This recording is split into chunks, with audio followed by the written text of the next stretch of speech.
Hey there, how you doing? Charlie Winters here with horse racing selections for Cheltenham for Wednesday, the 12th of March. Well, these are horse racing tips for Cheltenham, like I said. So let me get into it. But first, a quick recap on yesterday. So we had a 40 to 1 winner. I don't care if it was fortuitous.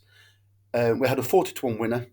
That was Golden Ace. I did say many things about, I believe, the fancied horses are vulnerable. Yes, don't get me wrong. I wasn't predicting that it would definitely fall. I just thought there were too many question marks. The most frustrating thing of the day is me and my mate, or my mate was he? No, his name's Mark Moki actually. So my mate Moki, and we'll get into that in a minute. But anyway, I was talking to my mate, and we had some exactas on the day, but we skipped the champion hurdle. And I did say to him, why don't we just back the three outsiders? But we didn't.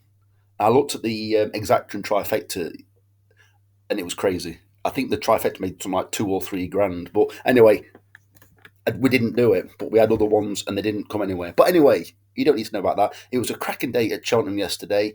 I didn't really see much racing, to be fair. And the only horses that I backed were losers. How did you do that, Charlie? Well, I backed the horses with the I backed the selections also on course, but unfortunately, the bookmakers don't offer SKYBET extra places.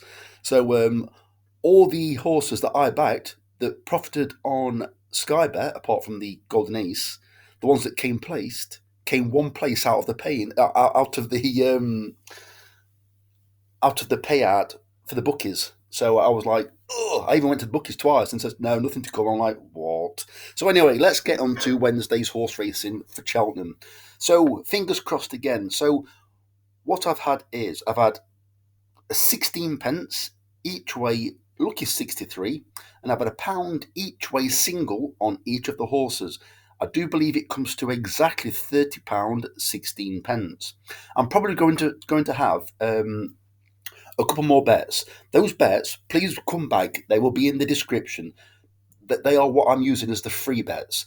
I'm not staking my own money on the next bet, which is it will be a Betfair £10 sportsbook bet that I've qualified for.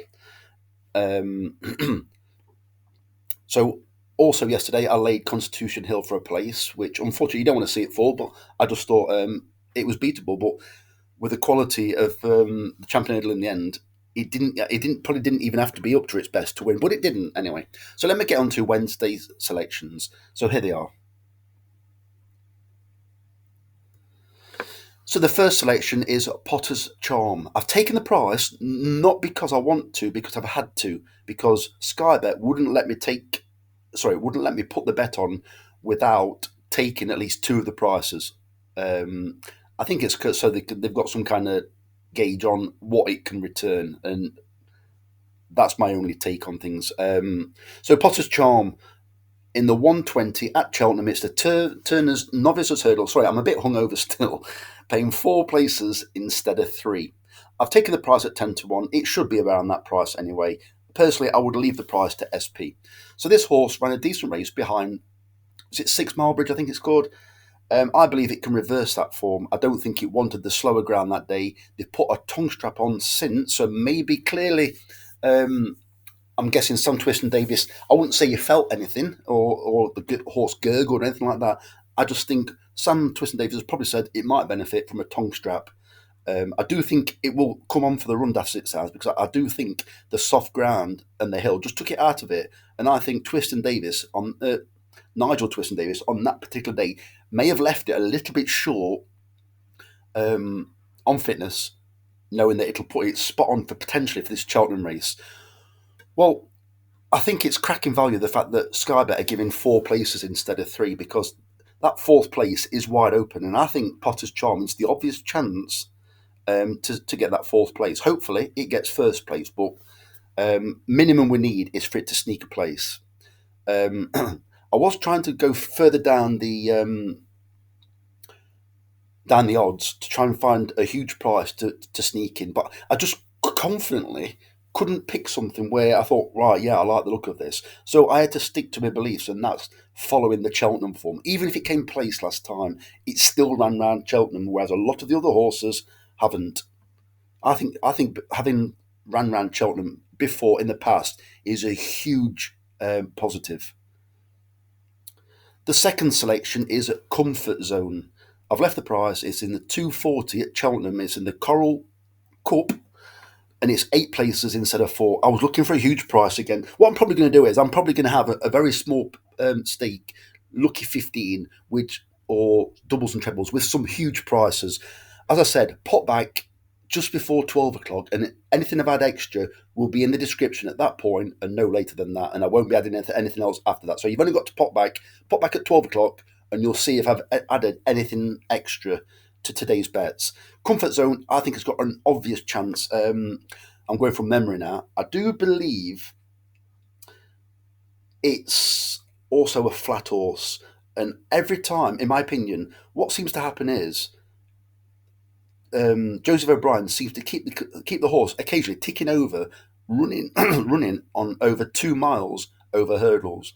And I'm going to go back to what I believe in.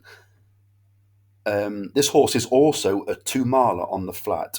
In my opinion, as I said in the past, I know it's run well over 1.5 miles in the past, but with this horse running well over 2 mile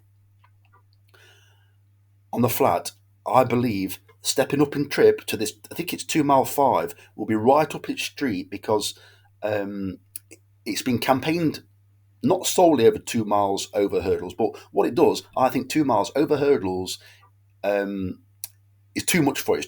It's too quick. So what it does is Joseph O'Brien's been running it in these kind of races, keeping it ticking over, knowing full well that the horse wants 2 mile 5 or 2.5 mile upwards, and then when it's been campaigned for or targeted for a big race or big prize money, it gets stepped up to that trip, and you will see improvement. And I think Comfort Zone is basically a bit of a Joseph O'Brien plot. It's not the first train to do it, and it's not even cheating. It's just I don't know what it is. It's just using his brain probably. Third selection is an obvious one in my opinion. Mr. Coffee at 6-1. I've had to take the price. Whether you want to take the price, that's up to you. In the 320 at Cheltenham, it's the Glenfarclas cross country chase. 6 places instead of 4. Yes, once again, I'm probably going to pick another horse in there because I want to pick a huge price one. Mr. Coffee. Could he get Nicky Henderson a winner on the board? It's ran well round here multiple times. I actually tipped a horse in one of these kind of races, not at the Cheltenham Festival, obviously at Cheltenham, Sweet David. And this horse, Mr. Coffee, when it ran behind Sweet David, it ran an odd race in my opinion, really odd. You need to watch the race back. Last time Mr. Coffee ran well, it ran at Cheltenham again over exactly the same obstacles. I just think it's got to be primed for this race. We know it stays because I do believe it ran in the Grand National, or it was even favourite for the Grand National, I think it was, not too long ago.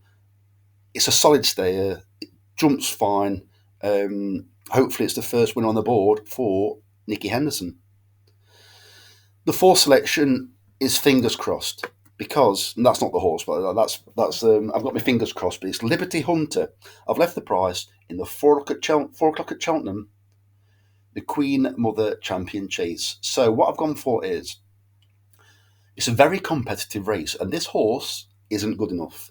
What I think could happen is you might see horses that either underperform or basically what this horse does, how it runs, it's a regular at Cheltenham and it isn't good enough for this race, but it might pick up some place money because it's held up towards the rear. And a lot of the time, the Queen Mother, they can go off, tearing off. And I think possibly they could slit their own throats. You've seen they could even fall. All of a sudden, you've got place prospects, provided obviously this one gets round. You've got place prospects when the other ones are trying to win the race, and this one's probably, don't get me wrong, they probably want to win the race with this, but they realise that Liberty Hunter is probably not good enough, but it can seriously pick some faltering horses up late on, and it's currently 8 runners. That's why I've got my fingers crossed because hopefully, even if it goes to 7 runners, they might switch it to 3 places instead of 2, but they've got no need to because they don't need to have that liability. But I just think Liberty Hunter with 8 runners could sneak a place. So the next selection is My Mate Mozzie in the 440 at Cheltenham. That's the Grand Annual, paying 6 places instead of 4. So this horse, I've been trying to pick one down towards the bottom that's a big price again, but I've been unable to. But I will be picking another selection later on. These are my main selections. So my mate Mozzie, it looked like a complete and utter non-trier last time. It ran obviously in Ireland. Excuse me. It ran in Ireland. Well, it's based in Ireland. I think it's Gavin Cromwell's. Just give me a second. Yeah, it's Gavin Cromwell's. The same jockey wrote it last time. It was literally, I was like, are they trying with this? It was miles behind, but it was sat pulling double, not blocked in or anything like that. No looking, no not clear run. Um, it was miles behind. So I do believe, if I'm thinking, I know I'm going off tangent now, but what's that horse? Was it called Moon de l'Orange? That Sean Bowen came from miles behind at Cheltenham recently to win that I picked. Well, Sean Bowen isn't on it, but I think Gavin Cromwell trained that horse as well. So is this one going down the same path as well? I'm expecting this to be mid-division at best, and I'm expecting it to come flying through towards the finish. I don't like horses that are mid-division in these big races because there's all kinds of carnage going off. But I'm willing to take the risk. But my mate Mozzie, I'm expecting to fly through at the finish. Hopefully, it's a good pace. The horse's 2 mile stamina. In fact, forget that because I can't remember what the actual distance of the race. I'm not gonna go any further. In fact, I'd stuff it. Right, no, it's 2 mile. So this horse, it contradicts what I've gone for in the past because it is a 2 miler on the flat as well. But I believe the strong pace potentially could bring its stamina over 2 mile into play. It's not also I would normally go for, but through matter of elimination, um, I just think it's got one of the more obvious chances. And finally, an interesting horse. It's called Game of Inches, not Game of Finches. Game of Inches in the 720. No, in the 520 at Cheltenham. This is what happens when you've had a bit too much to drink the night before. In the champion bumper, paying 5 places instead of 3. I believe that Willie Mullins will give Paul Townend's wife a winner in this race. I don't know if she had a winner in the past at Cheltenham, but she seems like a decent jockey. I did see a win. It might even have been on this horse. I don't think it was. I'm sure I saw her jump a fence. So it won't have been this horse. But I think they are dying to give all the relatives or friends and relatives a winner at Cheltenham, and I believe that is her name Miss Jane Townsend. I'm not sure. Doesn't matter, does it?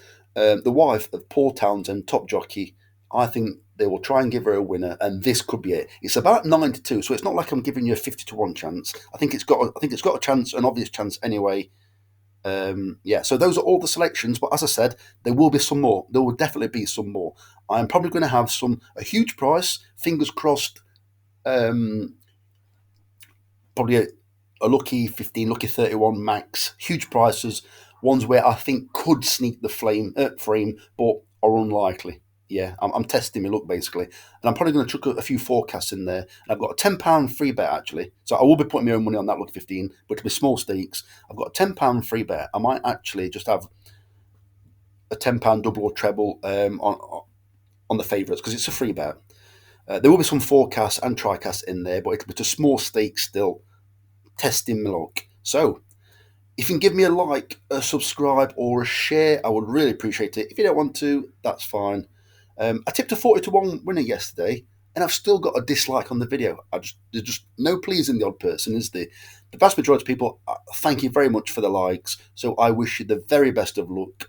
Charlie Winters, over and out. Cheers, mate.